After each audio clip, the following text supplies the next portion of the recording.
Dans ce nouvel épisode de l'Instant Outdoor, je reçois Sabine Elstrom. Avec Sabine, on parle de l'égalité homme-femme en ce qui concerne le sport.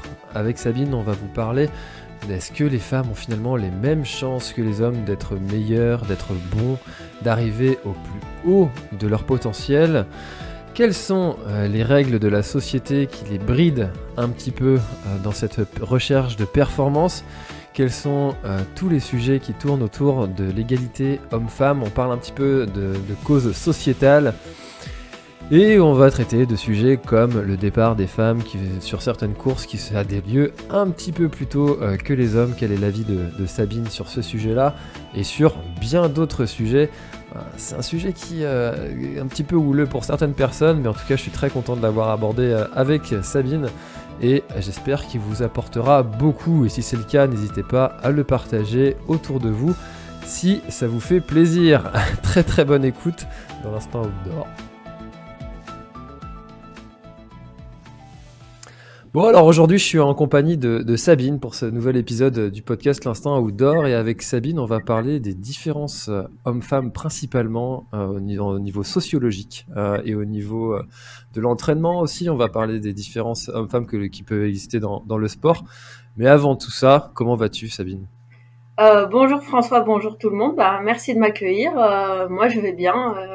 Là, je suis à Lens-en-Vercors. Il fait super beau. Il a neigé depuis 2 semaines. Il fait que neiger, donc condition idéale pour être de bonne humeur.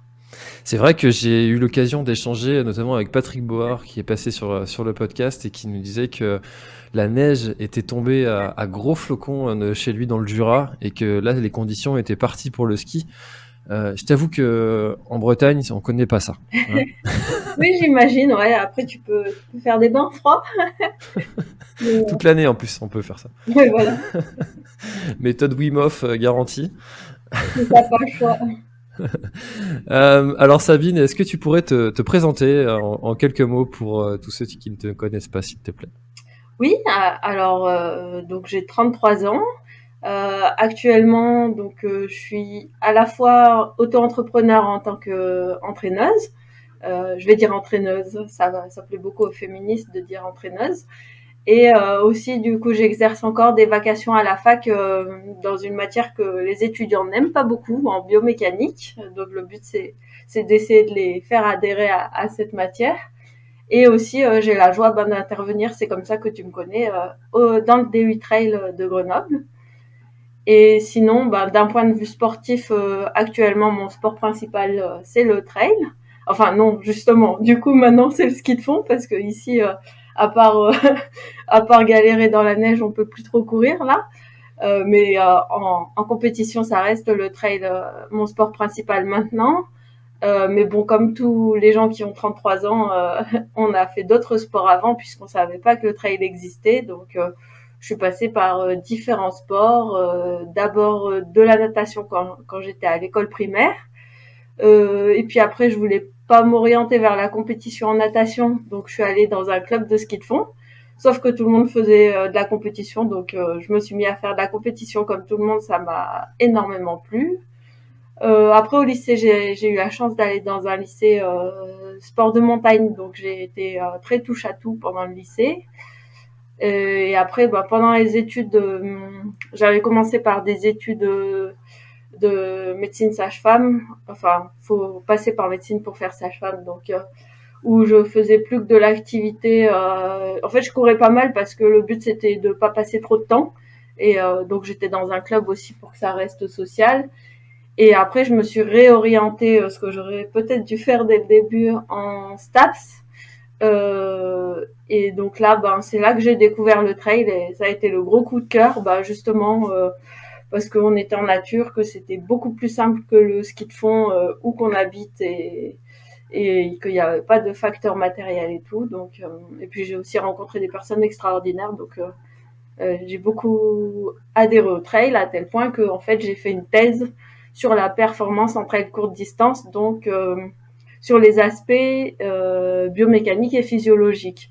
Donc en fait là tu m'invites dans le podcast plus en tant que coureuse féministe que en tant que doctoresse parce que j'ai pas fait contrairement à d'autres un doctorat en sociologie. Après, quand même, je suis curieuse, donc je lis un petit peu aussi ce qui paraît en sociologie, mais, mais peut-être que tu inviteras un jour un vrai sociologue. Effectivement, c'est prévu de faire intervenir sur le podcast une sociologue notamment qui est intervenue sur le travail de Clécy, le travail scientifique qui a eu lieu. C'est D'accord. Mathilde Plard, je ne sais pas si tu connais. Non, mais c'est une très bonne idée. Sociologie du travail qui est très qui connaît très bien ce sujet-là et effectivement c'est prévu de la faire intervenir sur le podcast. Euh, alors de ta présentation j'ai plusieurs questions. La première c'est est-ce que tu peux nous dire toi ton niveau en course à pied c'est quoi tu es plus dans la performance, tu es plus dans je finis en bonne santé? Les deux, c'est complètement indissociable. Surtout que je suis un peu chat noir. J'ai eu pas mal de blessures, dont certaines qui sont vraiment pas dues à des bêtises d'entraînement, puisque mes plus mémorables malchances, c'était morsure par patou, fracture de rotule en glissant sur du mouillé, fracture de vertèbre en tombant dans les escaliers. Donc, Ouais. on va dire que moi déjà, quand je peux courir, je mets les baskets et que j'ai pas de douleur, c'est déjà une petite victoire. Et puis bon, plus globalement, je pense que de toute façon, la performance à long terme ne peut pas être dissociable de la santé. Et après, moi, en fait, mon plaisir vient aussi du fait de m'améliorer. Moi, j'ai de la chance. Pour l'instant, je m'améliore encore. Je ne sais pas comment je réagirai quand j'arriverai plus à m'améliorer. Donc oui, je cherche la performance. Et c'est ça qui m'a plu aussi dans ma thèse, c'est que j'ai eu la chance de faire une thèse qui était axée sur la performance. Et c'est pas si facile que ça, parce que c'est tout à fait légitime. En général, les financements vont plutôt vers la santé publique et on en a bien besoin. Donc c'est pas forcément très facile d'avoir des financements pour uniquement la performance, mais ça m'intéresse. Hmm. Et alors justement, tu disais que pour parler pour s'écarter un peu de notre thème d'origine du titre du podcast, mais tu disais que la bioméca, ça intéressait pas forcément les étudiants. Qu'est-ce qui toi t'a intéressé dans ce sujet-là, dans ce domaine-là? Je pense que j'y suis arrivée un peu par la force des choses. Disons qu'au lycée, de toute façon, j'aimais bien la physique. Mais après, moi, vraiment, la matière qui a été coup de cœur, mais en fait, même quand j'étais en médecine sage-femme et ensuite en STAPS, c'est la physio. Vraiment, comprendre le corps humain, je trouvais ça formidable. Et en fait, c'est un peu la bioméca, c'est que je m'en sortais pas si mal et que après c'est devenu très utile en fait pendant ma thèse parce que j'avais besoin de la bioméca et en fait je me suis rendu compte que c'était beaucoup plus simple que ce qu'on nous fait croire en fait. Et l'avantage par rapport à la mécanique, c'est que c'est directement appliqué au corps humain, donc on reste quand même dans quelque chose qui est assez simple, en tout cas en niveau licence où j'enseigne par rapport aux connaissances mécaniques. Et puis on peut tout comprendre. Mettons par exemple, on travaille beaucoup sur les bras de levier. Le bras de levier, en fait, c'est ce qui va permettre à une force d'exercer un moment de force, donc d'entraîner une rotation. Et en fait, c'est simple à comprendre que plus en fait tu as les bras longs, plus tu vas être désavantagé en muscu parce qu'en fait, quand tu as les poids dans les mains, ils sont loin de tes axes de rotation. Et donc, en fait, si tu mets 2 kilos dans la main de quelqu'un qui a des longs bras, il va être désavantagé par rapport à 2 kilos dans la main de quelqu'un qui a des petits bras. Par contre, s'il s'agit de lancer le javelot, donc de donner de la vitesse, celui qui a des longs bras, il va être avantagé par rapport à celui qui a des petits bras. Donc en fait, tu peux tout imager et c'est ça que je trouve agréable en biomécanique. Je pense pas que j'aurais été capable de faire de la mécanique, par exemple. C'est un peu austère. Hmm. C'est vrai qu'il y a qu'à regarder le gabarit je sais pas, des gymnastes par exemple, qui sont plutôt petits, trapus. Ah Et ouais, puis si tu regardes d'autres, bah, comme tu l'as dit, les lanceurs de javelot sont plutôt longs, grands. c'est Donc, ça. Et alors la gymnastique, c'est un régal pour la biomécanique parce que aussi, en fait, ils passent leur temps à jouer sur l'inertie. Enfin, c'est le sport le mieux pour appliquer la bioméca, même si moi personnellement je suis nulle en gymnastique. Vu qu'on me demande pas d'en faire, on me demande juste d'en parler, ça se passe bien. Bah, en gymnastique, moi, je suis très bon sur les barres parallèles, tu sais, pour faire tous les barres d'une rue. Ça, c'est Ouais, voilà. c'est mon sport préféré, ça. Alors, Sabine, tu le disais, tu n'es pas sociologue et pourtant, j'ai décidé de te faire intervenir sur ce sujet-là. Alors effectivement, on s'est rencontrés lors du DU Trail de Grenoble et suite à ça, je t'ai vu pas mal réagir sur les réseaux, sur les sujets des différences hommes-femmes dans le sport notamment. Et une première question sur ce sujet-là, est-ce que tu l'as déjà un petit peu dit, mais est-ce que tu te considères comme étant féministe? Et si oui, qu'est-ce que ça veut dire?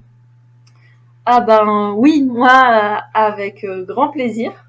Je me considère comme féministe parce que je considère que être féministe, c'est rechercher l'égalité entre les hommes et les femmes. Donc c'est pas nier les différences, hein. Il y a des différences biologiques, mais c'est que chacun puisse avoir les mêmes opportunités, qu'on soit un homme ou une femme. Et en fait, être homme ou femme, c'est une différence, mais parmi tant d'autres, puisqu'en fait, on est tous différents. Donc le but, ça va être de chercher l'égalité. Et donc volontiers pour être féministe. Après, je suis pas là pour. Enfin, c'est important pour moi aussi de dire que je distribue des diplômes de féminisme à personne, et je pense que personne a ça à faire. Par exemple, récemment, on peut dire, on a lu que Miss France, la nouvelle Miss France, se revendique comme féministe. C'est vrai que de premier abord, ça peut paraître un peu antinomique, mais après tout, au moins, il y a quelqu'un qui s'est revendiqué comme féministe devant un public qui, à mon avis, n'est pas très féministe et qui l'assume. Et quelque part, c'est quelque chose de positif. Et chacun a sa définition, donc c'est pas à moi de dire toi t'es féministe, toi tu l'es pas.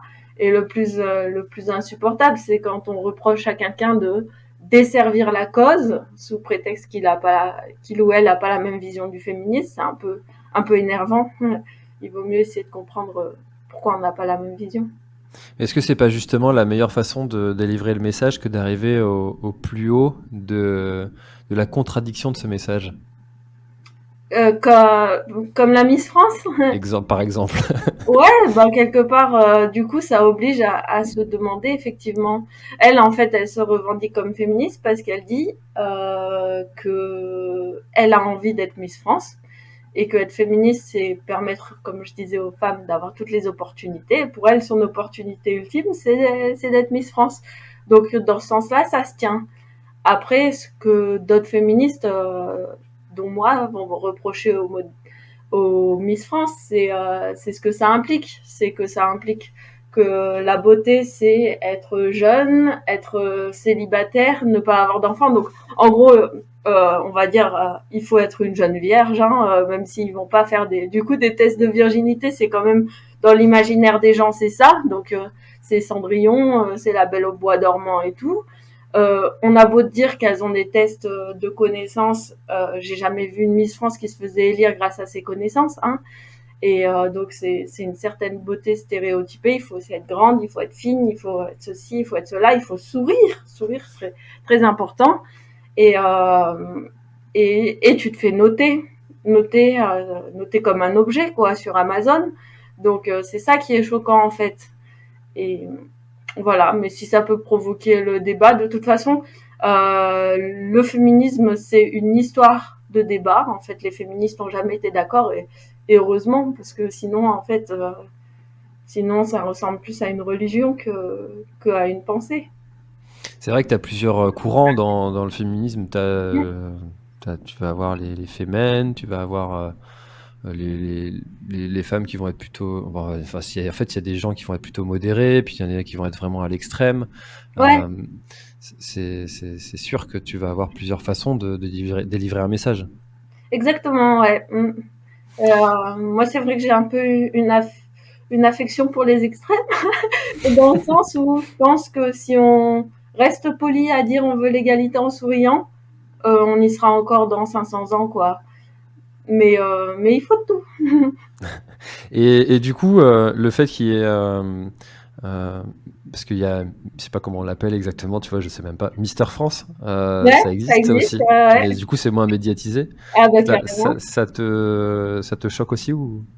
Ben, ouais, dans l'idéal, j'aimerais mieux que les gens se disent mais ça sert à rien ce concours, on n'a pas envie de regarder, on n'a pas envie de postuler pour les deux, parce que je suis pas certaine qu'on sortirait par le haut à se retrouver à commenter le physique de Mister France et à noter Mister France.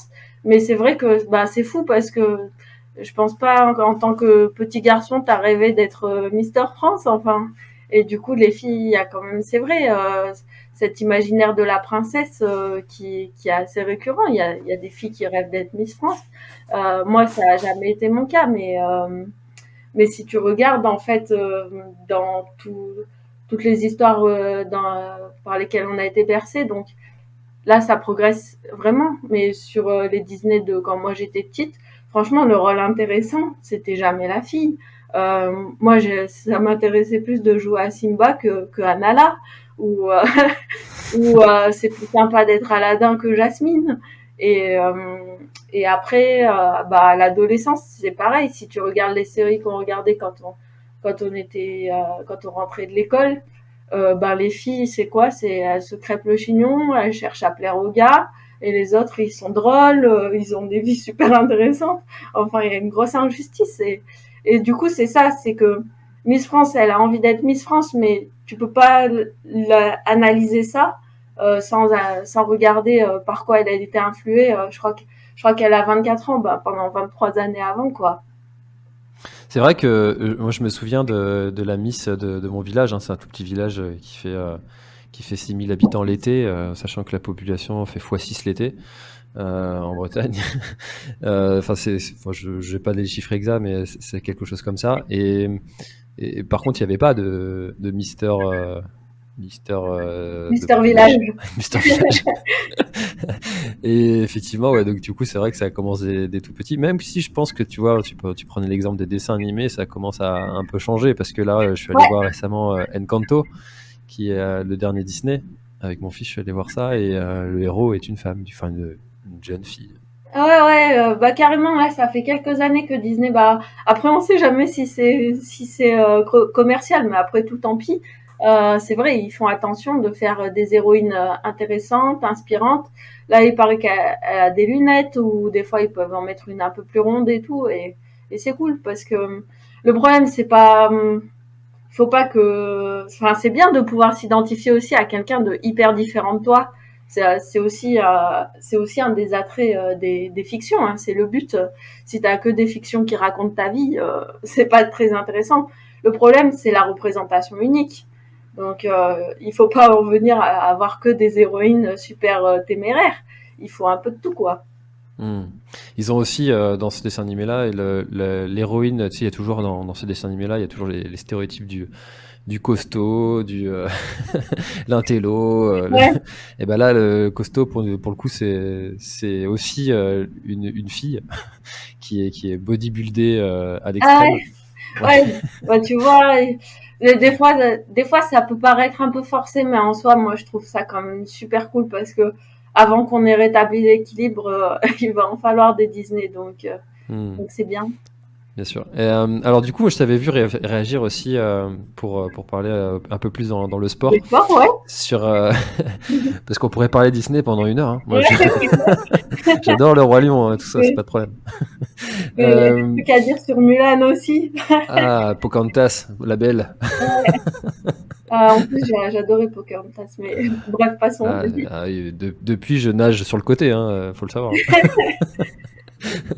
Alors le Tour de France, je t'ai vu réagir dessus Ouais, avec un parcours qui est absolument risible pour c'est ça.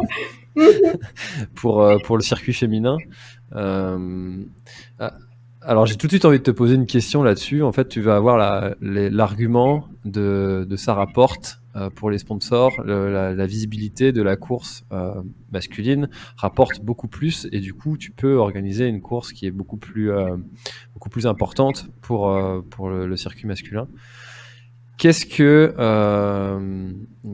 tu réponds à ça quand il y a l'argument de ça rapporte par rapport à l'argument médiatique? Ben, dans les faits, c'est vrai, mais en fait, c'est juste qu'on n'a pas eu la même chance depuis le début. En fait, le sport masculin, en fait, enfin le sport a été inventé par les hommes et pour les hommes. Et donc en fait, il y a toute une histoire. Le sport, là pour l'instant, on est censé avoir progressé. On en est encore à 17% du temps d'antenne qui est réservé au sport réalisé par les femmes. Donc en fait, tout le reste, c'est les hommes. Et en fait, quand on regarde du sport, à quoi on s'attache? Ben, on s'attache à des personnes, à des histoires. Donc tu vas suivre un sportif, tu vas voir ses victoires, tu vas vivre ses émotions avec lui, tu vas le voir revenir après une blessure. Et on n'a pas toute cette histoire pour les femmes. Donc ben forcément, en fait, on regarde pas ce qu'on connaît pas. Et le meilleur exemple pour ça, c'est que TF1 a été assez courageux au moment de la Coupe du Monde de football féminine, en décidant de programmer vraiment le foot comme ils le font pour les hommes. Et ça a marché, les gens ont regardé et les jeunes ils commençaient à connaître, enfin les enfants ils commençaient à connaître les noms des équipières, et ils avaient envie d'être ces joueuses-là. Et du coup, ça pose un peu la question. Pour moi, en fait, il faut faire de la discrimination positive. Alors, ça fait plaisir à personne de se dire on va me médiatiser juste parce que je suis une femme. Mais en fait, si on veut rétablir une inégalité, on est obligé d'en passer par là, parce que il y aura pas de demande tant qu'il y aura pas de connaissances. Donc il faut plus de temps d'antenne pour créer un attachement des personnes aux sportives, et derrière on va suivre. Et pour moi, l'exemple en médiatisation de ce qui marche vraiment bien, c'est le biathlon. Je trouve que le biathlon est vraiment exemplaire. Enfin, moi, je regarde le biathlon souvent en différé sur mon home trainer. Et je regarde en fait sur la chaîne YouTube Simon TV, ils remettent toute l'équipe 21 sans les pubs. Donc, c'est vraiment cool. Et nous, c'est Alexis Boeuf, le commentateur principal. Et je le trouve vraiment génial. Parce que, pourquoi? Bah déjà, bon, le temps d'antenne est le même pour les hommes et pour les femmes. En plus, il se trouve qu'en France, on a quand même une équipe de France masculine qui performe un peu plus. Donc, ce serait vraiment une raison facile de dire on en fait plus pour les hommes. Donc là, non. Du coup, on connaît super bien aussi les Françaises. On s'attache à elles. On a envie qu'elles réussissent. Il commente aussi pas que les Français, ce qui fait que, enfin, j'aime bien comme il commente parce qu'il a aussi du respect pour d'autres athlètes étrangers qui s'en sortent bien sur le circuit. Et il va vraiment commenter pour la performance pour tout le monde, quoi. Donc, quand il va parler d'émotions pour les femmes, il va en parler aussi pour les hommes. Quand il va parler entraînement, il va parler tactique, il va parler technique. Et donc, bien sûr, des fois, il va commenter un physique, forcément. Mais ça va être toujours dans une optique de performance. Ça va être, Anaïs Bescon, elle est plutôt puissante. Donc, ce parcours va lui correspondre parce qu'il est plat. Ou Johannes Beu est assez léger, donc il aime bien quand ça monte. Mais tu vois, ça va pas être répondre à des standards de beauté, ça va être vraiment dans une vision de performance. Donc pour moi, la médiatisation du biathlon, c'est vraiment un exemple, et je vois pas pourquoi ça pourrait pas être la même chose dans plein d'autres sports. Et si tu permets, je t'ai préparé deux petites archives, justement sur la médiatisation pour voir, et puis aussi un peu l'accès aux femmes. Enfin bref, je t'ai préparé deux petites archives. Ah, t'as préparé notre échange, c'est très très bien ça. Là, j'ai quand même un peu pensé. Et, et du coup, on va faire un jeu, tu dois deviner de quand ça date, et éventuellement qui parle. T'as le droit de perdre, hein. C'est Alors juste là, comme ça. Si, tu vas avoir le premier, à mon avis, enfin, la date précise, pas forcément, mais tu vas situer le truc. Attention, t'écoutes? je suis tout oui. Une Olympiade femelle serait impratique, inintéressante, inesthétique et incorrecte. Le véritable héros olympique est à mes yeux l'adulte mâle individuel. Les JO doivent être réservés aux hommes. Le rôle des femmes devrait être avant tout de couronner les vainqueurs. Est-ce que tu as une idée de où ça vient? Je dirais qu'on doit pas être loin des tout premiers JO, source INA.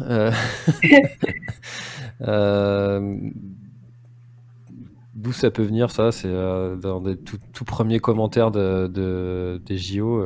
Voilà, ça doit dater d'au moins 50 ans, plus que ça. Ouais, ça date de plus d'un siècle. C'est les JO de Stockholm 1912 et c'est Ouais. Pierre de Coubertin, donc le fameux, D'accord. celui qui a tous ses gymnases et tout. Voilà ce qu'il disait. Donc on revient de très loin. On a beaucoup progressé, hein. Même si nous on va dire ce qui reste à faire comme progrès. Il faut voir d'où on vient. Donc parce qu'en fait dans l'histoire, c'est beaucoup le corps médical qui était à l'époque très masculin qui s'est opposé à la pratique féminine, parce que la femme devait avant tout procréer. Et donc on disait que le sport, c'était dangereux, que ça allait les masculiniser, que ça allait être mauvais pour leur utérus, etc. Donc voilà, donc ça c'est 1912. Donc on se dit, on a bien progressé. Et du coup, je te fais écouter un autre extrait. Allez, j'espère être un peu meilleur sur le deuxième. Non, mais c'est pas... Avec des gestes si délicats, au bout de doigts si fins, on peut comprendre que certains rêveraient d'être à la place de la balle. Mais l'essentiel est ailleurs, dans ce jeu léger de jambes, pour faire, comme les garçons, du tricot sur la pelouse. C'est magnifique. Ah, il est bon celui-là aussi, mais alors Ouais. c'est un peu plus récent, j'imagine. Ouais, Ouais, allez, je dirais années 80. et c'est là que c'est un peu choquant.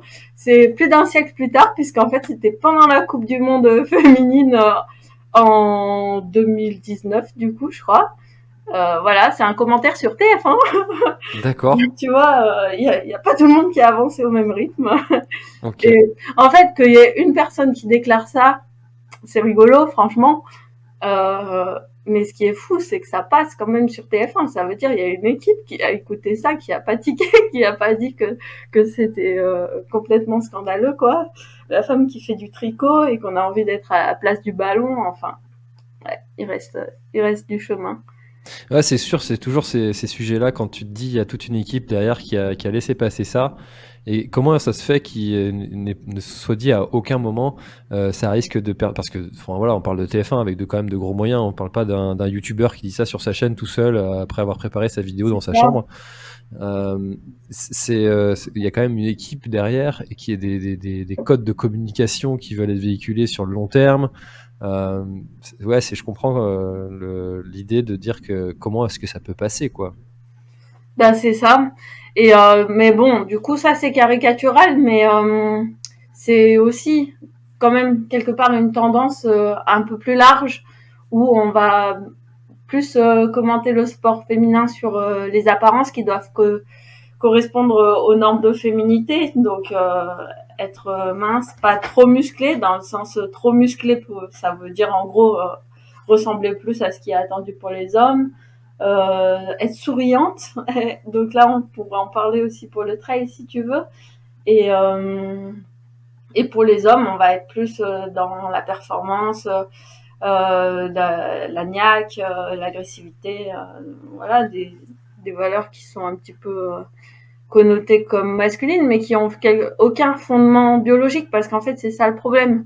Il y a des différences biologiques entre les hommes et les femmes, et c'est tout un enjeu d'ailleurs de les prendre en compte, de faire de la recherche, parce que pour l'instant, on a vraiment un déficit de recherche envers les femmes. Mais par contre, il y a aussi tout un construit social qui se fait dès qu'on est tout petit enfant. Et ça, en fait, souvent, ça va être une barrière pour les femmes.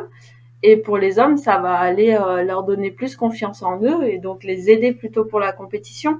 Et je pense quand même que ça vaut le coup de souligner que le féminisme, ça bénéficie pas que aux femmes en fait, parce que il y a aussi tout plein de garçons qui se retrouvent pas dans ces valeurs-là, l'agressivité, vouloir être toujours le plus fort, toujours le meilleur, cacher ses émotions et tout. Et quelque part de dire que un homme aussi peut pleurer, un homme peut avoir envie d'être là pour jouer et pour sa santé et pas pour tout gagner, bah c'est bien aussi, c'est libérateur pour tout le monde. Hmm. Mais c'est vrai que tu vois, je t'entendais parler tout à l'heure de dire que en fait, quand on regarde du sport, on regarde une histoire avec des gens qui on s'attache. Et je trouve que le meilleur exemple de ça, c'est le catch. Je sais pas si tu as déjà regardé du catch, mais je trouve que c'est un spectacle euh, ridicule. Bah non, du coup, j'ai jamais Et, regardé. Est-ce que c'est parce que j'ai été construite en tant que fille? Mais j'ai jamais regardé le catch. et en fait, mais par contre, le spectacle, c'est un spectacle, c'est joué, c'est une choré qui est faite. J'ai su pourquoi est-ce que les gens regardaient ça. C'est parce qu'il y a toute une histoire autour des personnages qui est faite avant le combat, pendant, après. Il y a des défis, des duels, mais il y a toute une histoire en fait autour de chaque personnage. Et c'est pour ça que les gens s'attachent au catcheur. Et bon, et après, il y a la part de spectacle et durant le show, mais c'est ça qui maintient les gens devant leur écran et c'est pour ça qu'ils regardent. Donc, Ouais, effectivement, si on fait la même chose avec chaque athlète, si on est capable de faire ça, et est-ce que, du coup, ça vient pas maintenant avec je réfléchis en parlant, hein, ouais. avec les réseaux sociaux justement qui ont pris une place monstre justement chez les athlètes élites. Est-ce que ça vient pas maintenant cette capacité à raconter sa propre histoire? euh, Ouais, c'est vraiment une compétence que doivent avoir les athlètes maintenant. probablement, ouais, je pense que tu as raison. En tout cas, en termes de si on veut chercher des sponsors, clairement, la performance va pas suffire si t'envoies pas un peu du rêve aux gens. Après, ben, on peut pas, tout le monde regarde pas exactement pour la même chose. Hein.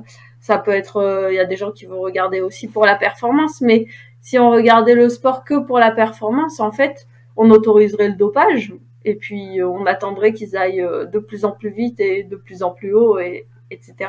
Alors qu'en fait, nous en tant que spectateurs, on a envie que celui qui fait le plus d'efforts gagne. Mais en vrai, c'est pas vrai parce que l'égalité en fait, elle est illusoire en sport. On n'a pas tous les mêmes qualités physiques, donc on est tous un peu ambivalents par rapport à ça. Mais ouais, je pense que effectivement, les réseaux sociaux, ça permet aussi à certains athlètes d'avoir une visibilité que leur offre pas le système normal. Notamment par exemple des sportifs paralympiques, parce que alors on parle des femmes, mais pas le sport paralympique, on en parle 2 semaines tous les 4 ans, quoi. Donc c'est vrai que pourtant ils ont aussi des belles histoires à raconter, donc pour ça ben voilà, on va donner des aspects positifs aux réseaux sociaux, c'est bien. Bah, tu vois, j'ai reçu Boris Gérardi, alias Pied de Robot, sur le podcast, qui raconte en fait très très bien son histoire, qui travaille pas mal avec Salomon, Iron, puis qui médiatise vraiment, il milite aussi pour justement montrer le sport paralympique. Et bon, dans son discours aussi, tu sens que ça va vers le positif, que ça s'améliore, que ça évolue, mais c'est toujours lent en fait par rapport Ouais, à ce qu'on aimerait. c'est ça. Et puis les sportifs et les sportives, c'est que la part émergée de l'iceberg. Je pense que le problème, il est aussi beaucoup, ben, donc déjà dans le journalisme sportif, il y a beaucoup d'hommes et les femmes journalistes sportifs, elles font face vraiment à beaucoup de sexisme. Et c'est pareil dans les institutions. Si tu regardes les sports olympiques, il y a que 3 sports olympiques dont la présidente de fédération est une femme. Les entraîneuses et entraîneurs, ben, en fait, très très souvent, c'est des hommes qui entraînent même les femmes. Et combien il y a de pères qui entraînent leurs filles par rapport à combien il y a de mères qui entraînent leurs fils. Alors, il y a peut-être un peu une exception pour des sports, on va dire, comme le patinage, qui sont vraiment, qui correspondent plus au stéréotype de genre des femmes. Mais sinon, dans l'immense majorité des sports, c'est un père qui entraîne, c'est un entraîneur, et avec du coup le rapport d'autorité qui va avec aussi. Et je pense sincèrement que tout le monde aurait à y gagner, à mettre plus de femmes dans toutes les institutions. Donc là encore, est-ce qu'il suffit de faire des incantations en espérant que ça change? Est-ce qu'il faut mettre des quotas?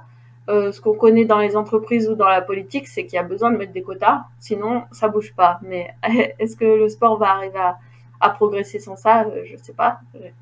Ce serait bien. C'est vrai que dans le milieu du commentaire sportif, par exemple, c'est souvent les femmes qui interviennent, c'est souvent les experts, des Mm. anciennes ou actuelles, même athlètes élites, qui viennent apporter une expertise, mais le commentaire en lui-même, enfin, je sais pas, peut-être qu'il y en a, mais j'en connais pas beaucoup en fait des femmes commentatrices et Ouais, qui ont pas cette casquette d'athlète élite de ou expert, consultante, ouais. Ouais, parce consultante. que Ouais, c'est un peu différent d'être journaliste sportif et consultant, ouais, tout à fait.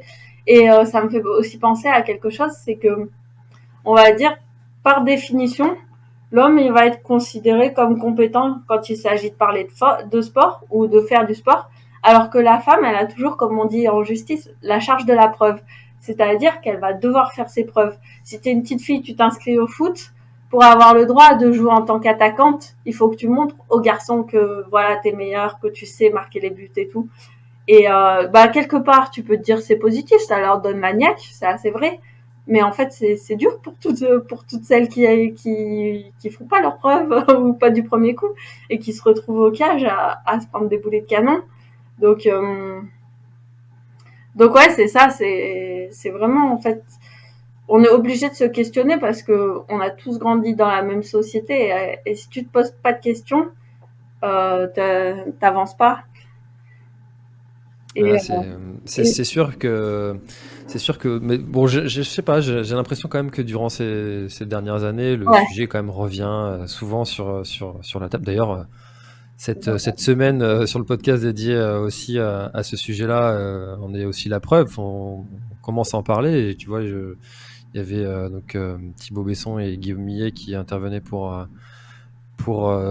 présenter la thèse de Thibaut et il disait que c'est vrai que les recherches sur la physio, sur la bioméca concernant les femmes étaient très minimes en fait, mais que ouais. ça arrivait, ça vient dans le bon sens. Ah ouais, Euh, ouais. Parce que pendant longtemps, on a considéré la femme, c'est un petit homme.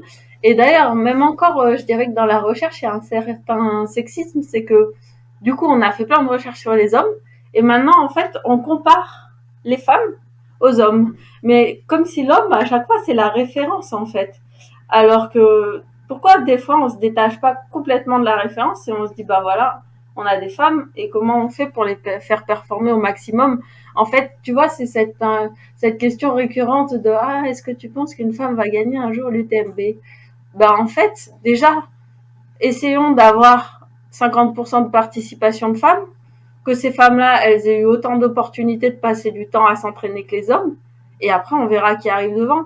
Moi personnellement, je pense que sur des formats inférieurs à 24 heures, c'est compliqué qu'une femme gagne. Mais en fait, quelque part, on s'en fout. Ce qu'on a envie, c'est que les femmes, chacune des femmes, elle soit au meilleur de son potentiel. Et peu importe, en fait, pourquoi prendre toujours les hommes comme référence devant les. Il faudrait être plus souple, plus endurante, moins puissante, tout comparé par rapport à l'homme, comme si l'homme c'était. Et puis en plus, des fois, on dit la femme. La femme, elle n'existe pas, en fait. Il y a des femmes. Il y a des femmes qui sont ménopausées. Il y a des femmes en puberté. Il y a des femmes qui cherchent à retrouver la santé. Il y a des femmes qui cherchent à être performantes. Donc, c'est vraiment. De toute façon, le sport, c'est une individualisation. Et le fait d'être homme ou femme, ça fait partie de l'individualisation, quoi. je suis content que tu l'aies dit parce que c'est ce que j'allais un peu répondre, c'est que finalement, est-ce que une femme gagnera l'UTMB? On s'en fout. Et ouais, c'est ça. Et puis, Tant ouais, que bah tout le monde voilà. prend du plaisir à son niveau et puis que tout le monde est en accord avec ce qu'il est en train de faire, bon bah et que chacun peut exprimer son potentiel au plus Exactement. haut. Je suis Bon. complètement d'accord. Mais c'est intéressant que tu aies pris cet exemple-là parce que tu n'as pas écouté l'échange que j'ai eu avec Guillaume Millet parce qu'au moment où on enregistre, il n'est pas encore sorti Et et on ouais, en parle de ça. et bah super. Je connais un peu Guillaume Millet, il était dans mon jury de thèse. Et du coup, j'ai regardé aussi la thèse de Thibaut Besson elle est sur YouTube malheureusement. Je sais pas pourquoi ils ont coupé toute la partie discussion. Certes, ça aurait fait une vidéo de 3 heures, mais pour les passionnés, ça se regarde. Et ouais, moi je trouve ça un peu triste qu'on se réduise à cette question-là. Et quelque part, en fait, si jamais les femmes n'ont pas les capacités d'arriver devant les hommes, ouais, ça n'empêche pas de vouloir les améliorer au maximum, quoi.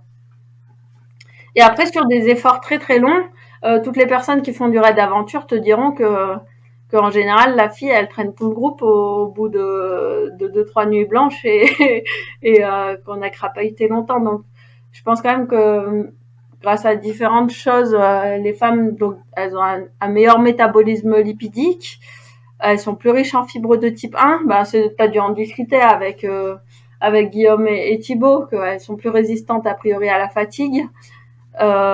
C'est aussi des plus petits gabarits, donc globalement, le problème aussi sur un effort très long, c'est d'arriver à suffisamment s'alimenter. Forcément, si t'es petite et légère, tu consommes moins d'énergie, donc t'arriveras à être en moindre déficit énergétique par rapport à d'autres sur du si long. Et peut-être aussi elles sont, là du coup c'est un peu sociologique, mais on est moins éduqué à être tête brûlée, donc on va gérer l'effort peut-être de façon plus raisonnable. Même si là vraiment ça me pose problème de généraliser, parce que je pense que à haut niveau tout le monde gère bien son effort, en fait, homme ou femme, mais donc il y a différentes choses qui font que en ultracyclisme, en raid, etc., tu peux voir quand même des femmes qui en voient beaucoup. C'est vrai que ce sujet de tête brûlée, c'est un sujet qui m'a intéressé pas mal. À un moment, je voulais comprendre pourquoi est-ce qu'il y avait autant d'abandon chez les athlètes élites, parce qu'ils sont tous capables de terminer les ultras, Ouais. et pourtant il y a beaucoup d'abandon. Et en fait, il y a vraiment ce côté, ça passe ou ça casse. On y va, on tente, et puis ben si ça tient, c'est bien. Je gagnerai la course et je serai content. Si ça tient pas, ben c'est que c'était pas le bon jour et j'arrête. Ouais. Et il y a beaucoup cette notion quand même. Après, toutes les attitudes sont compréhensibles, j'ai envie de dire. Quelque part, un athlète élite, il va aussi directement, à partir du moment où il est sorti de ses objectifs, voir se préserver pour un objectif qui va arriver après. Surtout que si t'es vraiment élite pour de vrai, tu vas pouvoir te faire inviter sur une course à laquelle Monsieur Tout le Monde s'inscrit 15 mois avant. Mais il y a aussi d'autres athlètes élites, et on adore ça, qui font comme Jim Wemsley, qui se retrouve à finir hyper loin à l'UTMB alors qu'il avait fait la course en tête devant pendant des heures, ou Mimi Kotka, ou ouais, il y en a d'autres qui s'accrochent et qui rentrent pas dans leurs objectifs, et quelque part c'est bien aussi, et ils apprennent aussi des choses. Je pense que c'est vraiment à chacun de faire comme il le sent par rapport à son calendrier, mais c'est sûr qu'un athlète élite, il n'arrive pas uniquement pour être finisher sur la ligne de départ. Donc forcément, quand ça se passe pas comme prévu, il se passe pas la même chose dans la tête que quelqu'un qui a mis sa priorité sur le fait de finir, et où quelque part sa famille lui a dit si tu finis pas, t'en reprépares pas une autre, quoi, parce que tu nous as saoulés pendant 10 mois et c'est pour finir ta course, quoi. Ah, c'est ça. Tu vois, par exemple, ma femme n'a absolument aucune empathie pour moi quand je me pointe à un ravito et que je suis dans le mal. Tu vois, Tu l'as voulu, et ça m'aide beaucoup. Contrairement à ma mère qui est très protectrice, mais arrête mon pauvre chéri, qu'est-ce que tu fais? en train de te faire du mal, ouais. Ça me fait penser un peu au sketch de Gad Elmaleh, passe ça tout de suite. Tu sais, ouais. C'est exactement ça. Et alors, comment on est arrivé sur le sujet du trail naturellement, hein, tu vois, sur le podcast, Ouais. on y vient. Tu vois, je l'ai appelé l'instant outdoor pour parler de tous les sports outdoor, mais naturellement, on arrive toujours Au maître au des trail. sports. Mmh. J'ai récemment participé à un trail qui organise un ultra, enfin un ultra, non, c'est un trail long d'une 50aine de kilomètres. Et ils ont fait le choix de faire un départ différé entre les hommes et les femmes. Les femmes partaient une demi-heure avant les hommes. Mmh. J'aimerais avoir ton avis sur ce sujet-là.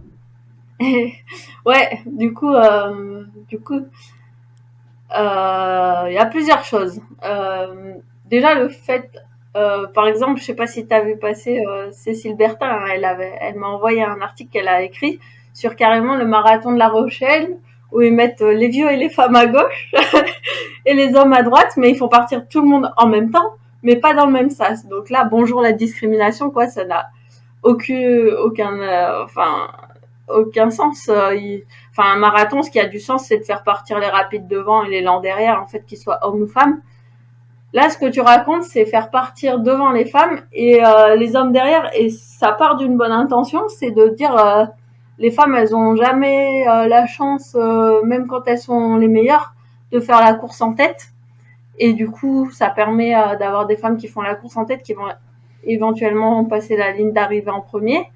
Ça peut aussi être un intérêt pour les barrières horaires, parce que pour les barrières horaires, en fait, que tu sois un master ou une femme ou un homme, en fait, que tes qualités physio moyennes soient... Enfin, si on regarde la courbe de Gauss des hommes, des femmes et des jeunes et des vieux, ben forcément, enfin, les hommes sont 10 à 15% plus rapides ou plus forts, etc. C'est 10 à 15%, c'est un peu la différence qu'on observe dans toutes les disciplines entre les meilleurs hommes et les meilleures femmes. Donc tu peux te dire, bah en fait les barrières horaires c'est profondément injuste parce qu'en fait on dit il faut que tout le monde soit passé là à 15h, mais moi dans ma catégorie je peux être plutôt à l'avant de la courbe de Gauss si j'ai 80 ans par exemple, c'est hyper sévère cette barrière horaire. Donc tu peux te dire on va adapter le temps de départ à ça. Le problème, c'est que du coup, ben déjà, ça envoie l'idée que les femmes, vous allez forcément mettre 30 minutes de plus que les gars, donc c'est pas forcément super sympa. Et puis en plus, quand même, la participation féminine, elle reste, malgré tout ce qu'on veut, beaucoup plus faible que la participation masculine. Ce qui fait que, ben moi, la course que j'avais faite, où c'était comme ça, en fait, j'étais toute seule, quoi. Mais quand Thomas Cardin m'a rattrapé, j'étais super contente, mais sauf que c'était Thomas Cardin. Donc, bah, j'ai pas pu le suivre, quoi. Donc, Salut, ça va? ouais, c'est ça. Ah, bah, bravo, ça À fait tout à l'heure. plaisir de te voir. Est-ce que tu peux rester avec moi, discuter un peu, quoi? Et du coup, je trouve que finalement, c'est pas une très bonne idée à mon avis. Et en plus, tu vois, par exemple, ils ont fait ça sur la finale des Golden Trail Series. Et finalement, Maud Matisse fait 4e. Donc franchement, sur des temps de course ou comme ça, où la puissance est importante, je pense qu'elle a bluffé tout le monde. Hein. Et tu te dis, mais en fait, si elle avait été dans le peloton avec les hommes, avec le 3e juste devant elle, au lieu d'être toute seule en tête de sa course, est-ce qu'elle serait pas allée le chercher? Est-ce qu'elle aurait pas fait encore mieux en ayant l'adversité juste à côté d'elle? Donc quelque part, moi je trouve ça cool. Enfin, le trail et la course sur route, c'est quand même un des seuls sports où vraiment t'as hommes et femmes qui partent ensemble, et c'est quelque chose qui est, je trouve, c'est beau. Et je suis plutôt favorable à un départ tout le monde en même temps, mais à réfléchir sur les ultras à des horaires pour que les femmes n'arrivent pas au milieu de la nuit, quoi, en gros. Donc, du coup, par exemple, quand je vais écarter un peu du sujet du sport, mais ça, tu vas voir, ça y reste quand même un peu. Pour des sélections, pour un métier particulier comme pompier, gendarme, que les femmes aient des tests sportifs différents, des barèmes différents que les hommes pour du coup le même métier. Est-ce que ça, tu trouves ça normal? Eh ben, je me suis déjà posé la question et sincèrement, j'ai pas la réponse parce que, comme je te disais, il y a une différence biologique si tu prends les meilleurs hommes et les meilleures femmes de 10 à 15%, en tout cas pour l'instant. Peut-être la différence va se réduire s'il y a de plus en plus de femmes qui s'entraînent et qui s'entraînent à haut niveau.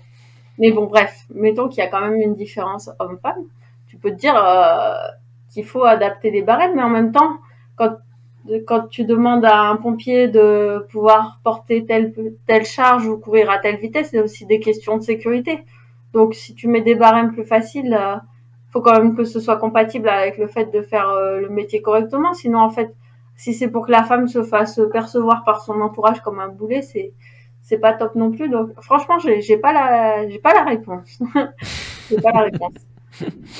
C'est vrai que c'est un sujet où je suis très mitigé aussi, parce que évidemment que la femme va apporter des compétences que les hommes n'ont pas forcément. Je pense par exemple au type d'intervention où il va falloir intervenir auprès d'une femme qui aurait un problème particulier et qui serait plus à même de parler de ces problèmes-là à une femme. Ça, c'est évident qu'il y a ces sujets-là, mais en même temps, effectivement, quand il faut porter quelque chose, tirer quelque chose, on fait le même boulot. Ouais. Donc, c'est un sujet qui est intéressant aussi. Ouais. Après, peut-être qu'une différence de barème de 10% serait acceptable, c'est-à-dire que c'est quand même quelque chose qui va demander aux femmes, c'est assez difficile, quoi, surtout que de toute façon, le concours est difficile, hein, hommes ou femmes. Et tu peux te dire que seulement 10% de différence, sachant que aussi parmi les pompiers, il y en a qui ont passé le concours il y a longtemps, qui ont peut-être plus exactement le niveau qu'ils avaient, donc que ce serait acceptable. Et que par rapport à ce qu'elles amènent en arrivant dans la profession, le fait qu'elles aient peut-être 10% de moins de chance, ce soit positif. Mais je pense que c'est pas une question facile. Il faut accepter aussi que des fois, il n'y ait pas des réponses qui coulent de source. Évidemment. Peut-être ça peut nous amener à l'EPS et au barème, si Oui, tu veux, oui. parce que je pense que c'est quand même assez intéressant. Moi, c'est vrai que moi, du coup, en arrivant en tant qu'enseignante au STAPS, ça m'a un peu frappée. Je t'avoue qu'en tant qu'étudiant, je me souviens plus du tout. Mais nous, en tant qu'enseignants, on a des barèmes qui sont vraiment différents, de plus de 10 à 15%. Et le but, en fait, ça va être déjà qu'on n'a pas beaucoup de filles en STAPS, c'est-à-dire en fait on n'a que 30% d'étudiantes, et après si tu vas en filière entraînement en plus, il y a de moins en moins de filles, alors que bien sûr il va y en avoir plus en éducation et motricité. Et donc le but c'est de dire si on les fait venir en STAPS et qu'en plus on leur met des sales notes, il y aura plus personne. Mais bon, moi ça me chagrine un peu parce que on fait des barèmes plus faciles pour les filles que pour les garçons. Et globalement, en fait, aussi, le fait de mettre de la mixité, ça va pas d'un coup de baguette magique enlever toutes les inégalités. En fait, si tu mets un groupe dans une situation de mixité et que tu ne fais rien, en fait, des fois, ça va renforcer les stéréotypes. Ça va être, on met les filles au cage parce qu'elles courent moins vite et tout. Donc, il faut vraiment avoir une action volontariste pour arriver à avoir une vie de groupe. Même quand il est mixte, d'avoir une vie de groupe équilibrée.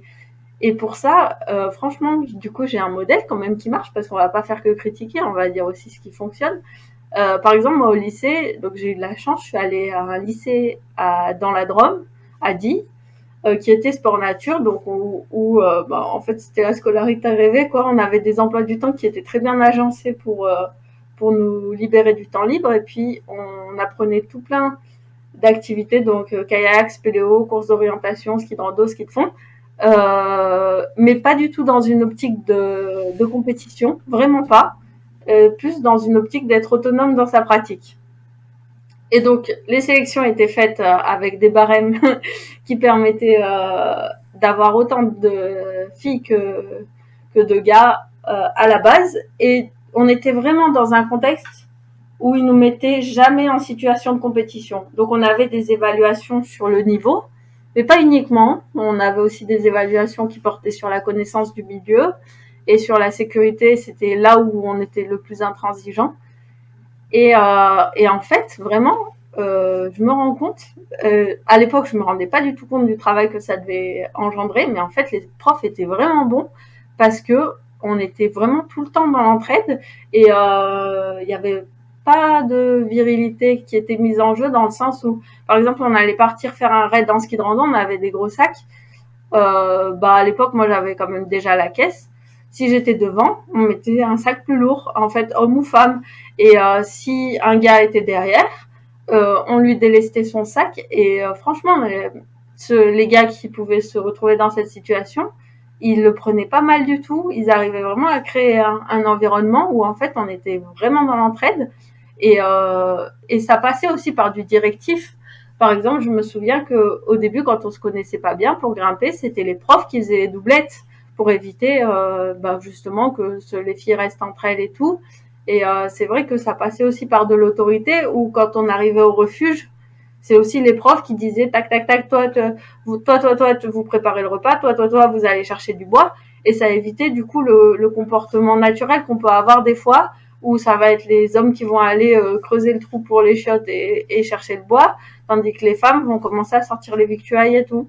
Et en fait, ouais, du coup, la mixité, ça suffit pas à obtenir l'égalité. On est obligé de créer une réflexion, parce qu'on a tous grandi dans une société qui est inégalitaire, même quand on est dans une famille où le père est éveillé et tout. Mettons par exemple, c'est vrai qu'on peut dire en ce moment, toi je sais que t'es jeune papa, donc félicitations. Je pense que t'es éveillé sur le sujet puisque tu décides de faire une semaine dédiée aux femmes dans le sport. Et on sait que, on se dit, les jeunes papas, franchement, ils ont envie de s'impliquer aujourd'hui. Et en fait, on leur donne quelque part pas les moyens avec. On a certes un peu allongé le congé paternité, mais en fait, ils se retrouvent pas tout seuls avec le bébé. Et dans les pays nordiques, en fait, ils obligent à prendre en alternance. Donc, en fait, il y a un moment où le père, il se retrouve seul à la maison avec le bébé. Et à ce moment-là, il se rend compte qu'en fait, ça dépend pas du fait d'avoir des testicules ou des ovaires, de s'occuper d'un bébé. En fait, c'est juste que quand il y a besoin de faire, ils savent faire. Et nous, en fait, par la force des choses, tu vois, même moi, mon père, il prend tout à fait part aux tâches domestiques, même parfois plus, parce qu'il est assez maniaque. Mais par exemple, quand il fallait faire des vaccins ou quoi, c'est ma mère qui l'avait en tête, parce que en fait, dès le début, c'est elle qui s'est retrouvée toute seule avec nous. Donc il y a des trucs comme ça. T'es obligé d'aller tout questionner si tu veux arriver à faire progresser, parce qu'en fait, on a grandi, c'était déjà inégalitaire, donc t'es obligé de faire un effort pour rétablir l'équilibre. Et c'est vrai que quand t'es parent, c'est extrêmement difficile ce sujet de laisser l'opportunité à ton enfant de se diriger vers ce dont il a envie profondément, tu vois. Et puis en même temps, quand il se retrouve à l'école, et ben tu étais maître de rien et il Pas rentre à la complètement. maison, papa, on peut aller jouer au foot. Alors on l'a dit tout à l'heure, c'est pas moi qui l'ai Ouais, ouais. incité à jouer au foot, tu vois, par exemple. Et donc c'est compliqué, tu vois, quand tu veux, toi, en tant que parent, de lui permettre de faire ce qu'il a vraiment envie, quoi. Ah bah je suis complètement d'accord. Et puis enfin je sais pas si t'as une fille, elle te demande un cartable la Reine des Neiges, tu vas pas lui dire ah bah non la Reine des Non, mais mon Neiges. fils peut me demander un cartable Spider-Man, je lui dirais non aussi, hein. Mais de toute façon je vais pas donner des leçons d'éducation à moi enfant, mais c'est clair. Tu peux un enfant et c'est tant mieux, il est pas soumis que à l'influence de ses parents. Donc je dirais que tu lui dis bah oui on joue au foot et puis si la voisine passe par là, tu proposes à la voisine de jouer aussi et c'est cool, c'est bien comme ça. Ouais, bien sûr. Non, c'est Et mais bon, d'ailleurs, c'est franchement, pour ça, à la limite, la société va tolérer, je sais pas, moi j'étais ce qu'on appelle un garçon manqué un petit peu par moment, pas pendant toute mon enfance, mais un passage, quoi. Et déjà, franchement, l'expression est super moche, quoi. C'est un garçon manqué, non, t'es une fille réussie, ouais, c'est quoi. vrai. Et encore ça passe, tu sais, parce que t'es une femme et tu vas t'élever vers le sexe fort. Mais ce qui passe pas, c'est un garçon qui va être efféminé dans ses façons de faire ou qui va vouloir jouer que avec les filles. Lui, il va s'en prendre vraiment plein la figure. C'est Et vrai qu'on dit pas une fille manquée. ouais. Et c'est pour ça que ses parents ils vont s'inquiéter. Est-ce qu'il est gay? Est-ce que mais du coup, c'est pour ça que je dis que le féminisme, ça bénéficie à tout le monde. Alors certes, il y aura peut-être une certaine richesse matérielle à partager, mais en termes de liberté, je pense que c'est tout le monde a à y gagner, ouais. Et ben, en tout cas, c'est un sujet dont on pourrait encore parler pendant quelques temps avec des dérives sur le sujet de la société plus largement, hein, euh, parce que le sport n'est qu'un reflet de ce qui existe dans la société.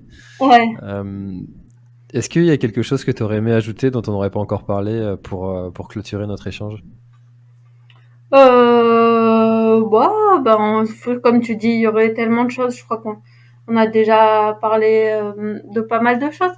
Euh, Ouais, c'est vrai que c'est comme tu dis que le sport c'est un reflet de la société. Après, c'est quand même assez spécial d'avoir vraiment des catégories hommes-femmes finalement dans notre monde moderne. C'est assez rare. C'est en gros c'est le sport et les toilettes publiques et le reste du temps on est quand même à peu près ensemble. Donc en fait, sur le papier, on est assez égaux et c'est là qu'en fait, il faut pas se contenter de ça parce que dès qu'on gratte un peu le vernis, en fait, l'égalité, elle est pas là encore.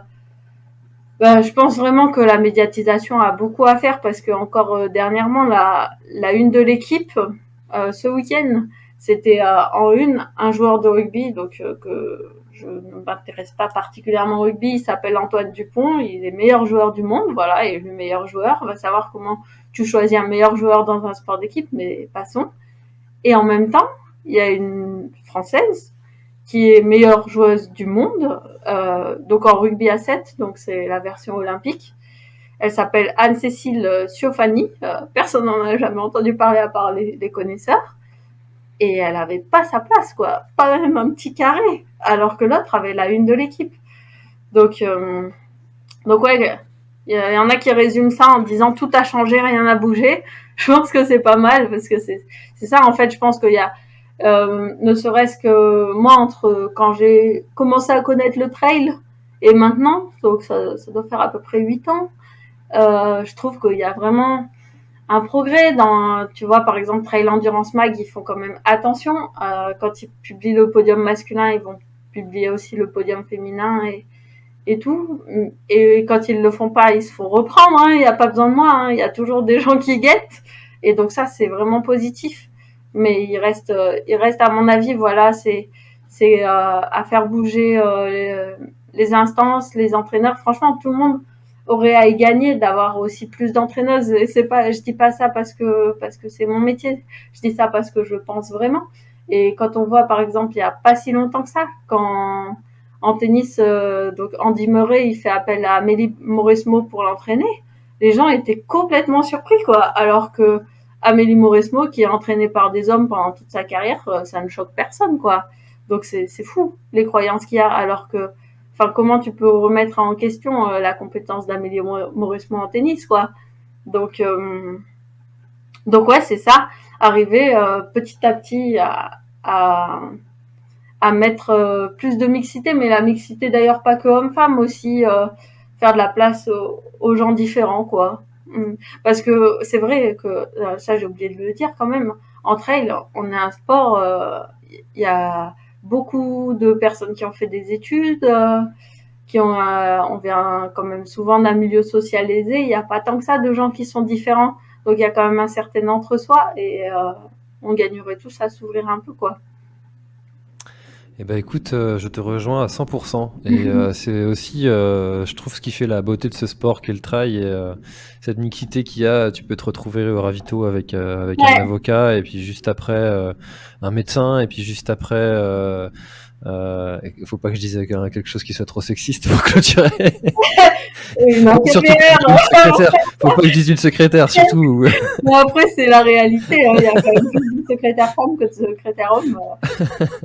Non, mais complètement. Et puis en plus, dépourvu, quoi, parce que une fois que t'as passé 24 heures dans la nature, t'es quand même dans ton état le plus naturel, toi aussi. Et ouais, peut-être on peut finir quand même là-dessus, justement. Ça rejoint un peu la médiatisation. Souvent, on commente le sourire des filles. Alors moi, j'ai rien contre le fait de sourire pendant que tu cours, et c'est plutôt cool parce que ça veut dire que tu te fais plaisir. Mais on n'est pas obligé de sourire tout le long, en fait. Il y a des fois où c'est hyper dur, et je vois pas pourquoi c'est toujours les femmes qui doivent sourire et les hommes, ils ont le droit de faire la gueule dans l'effort. Je suis désolée, si tu viens de vomir au ravito, t'as pas envie de sourire, et t'as le droit aussi, quoi. Donc, ouais, c'est ça aussi, mine de rien, hein. Les attentes ne sont pas les mêmes. Bah, je sais pas comment elle fait Sissi pour Sylvain Cusso pour sourire tout le temps comme ça. Parce que, Est-ce qu'elle sourit entre les photos ah, aussi? Est-ce qu'elle pour arrête l'avoir de sourire entre les photos? Je sais pas. pour Non. l'avoir croisée souvent sur la Diagonale des Fous cette année, c'est incroyable. Elle a vraiment le sourire. Alors après, je pense que là, quand elle s'est fait sa fracture, je suis pas sûr qu'elle ait souri Ouais, tu tout vois, le c'est temps, ça. Et évidemment. pareil, en plus, on apprécie globalement, hein. Enfin, t'es pas là pour faire la gueule, on est tous contents de courir. Mais je veux dire, des fois, t'es pris dans l'effort, tu souris plus, est-ce que c'est grave, quoi? Et après, j'ai quand même ma petite théorie, c'est qu'aussi parmi les filles, il y a pas mal d'entre nous qui viennent de sports artistiques. Donc c'est pas du tout mon cas, hein. J'ai jamais eu des qualités artistiques. Et du coup, c'est des sports où on t'oblige à sourire. Et du coup, tu t'habitues quelque part à faire du sport en souriant. Tu vois, en gym, elles sont obligées de sourire, ça fait partie du truc. D'ailleurs, ça pourrait être mis en question aussi. Et donc peut-être il y a un certain apprentissage. Et après, bah, c'est vrai que en fait, sourire, c'est un avantage. Des fois, le fait de sourire, ça envoie des informations positives, ça peut t'aider. Mais bon, c'est pas toujours facile à mettre en pratique. Ah bah c'est sûr, quand t'es au bout de ta vie, après 100 km, sourire, c'est pas forcément le truc le plus naturel. Euh, Eh ben écoute, merci beaucoup Sabine pour notre échange, très ouvert. J'ai beaucoup aimé avec des belles réflexions sur ce sujet qui est important dont il est important de parler et de présenter pour confronter les idées et puis peut-être faire réfléchir nos auditeurs. Bah écoute, merci et puis bah, à bientôt.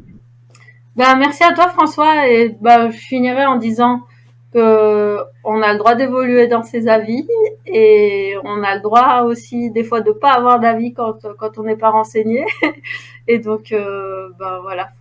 Même moi, tu vois, je pense que si je réécoute notre échange dans 10 ans, il y aura probablement des choses sur lesquelles j'aurais évolué, mais tant mieux. Hein. J'ai envie de dire heureusement. Et ben on se dit rendez-vous dans 10 ans. Ouais, voilà, exactement. Bon après-midi et merci à toi de tendre le micro à toutes ces femmes. Avec plaisir. À bientôt. À bientôt. Cet épisode est maintenant terminé. Merci de l'avoir écouté jusqu'au bout. Et si vous êtes encore là, c'est sûrement qu'il vous a plu. Alors n'hésitez pas à le faire savoir autour de vous. C'est la meilleure façon de faire connaître le podcast L'Instinct Outdoor. Parlez-en, partagez les épisodes. Merci beaucoup pour votre fidélité et à très bientôt dans un prochain épisode.